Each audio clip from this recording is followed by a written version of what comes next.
जय श्री राम। क्या आपको भी डेट म्यूचुअल फंड के कैपिटल गेन टैक्सेशन का कंफ्यूजन है? हाँ, फाइनेंशियल ईयर 25-26 के नए बजट में गवर्नमेंट ने टैक्स स्लैब 12 लाख तो कर दिया और इस 12 लाख का स्लैब करने से कुछ और चेंजेस भी किए हैं, जिसमें सबसे important changes debt mutual funds या डेट फंड्स के टैक्सेशन के ऊपर। आइए मैं आपको बहुत ही सिंपल तरीके से ये समझाता हूँ कि डेट म्यूचुअल फंड्स के टैक्सेशन में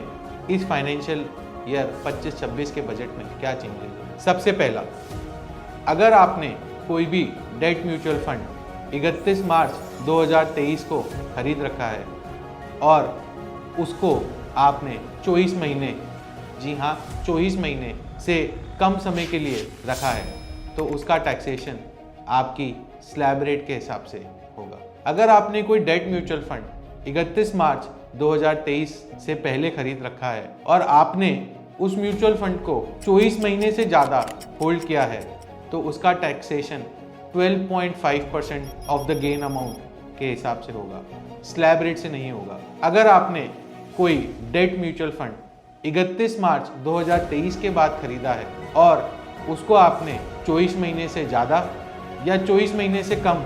किसी भी समय पे होल्ड किया हो या किसी भी समय होल्ड करने के बाद बेचा हो, तो नए फाइनेंशियल ईयर 25-26 के बजट में वह उसका टैक्सेशन आपके स्लैब रेट से ही होगा। यानी कि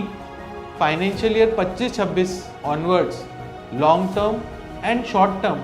फॉर डेट म्यूचुअल फंड्स का कंसेप्ट खत्म हो गया। अब सिर्फ एक ही चीज़ आपको याद रखनी है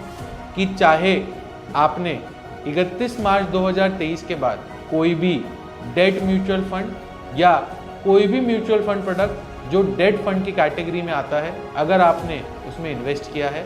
और आप उसको कभी भी बेचते हैं, तो उसका जो भी गेन होगा आपको स्लैब रेट से टैक्सेशन देना होगा।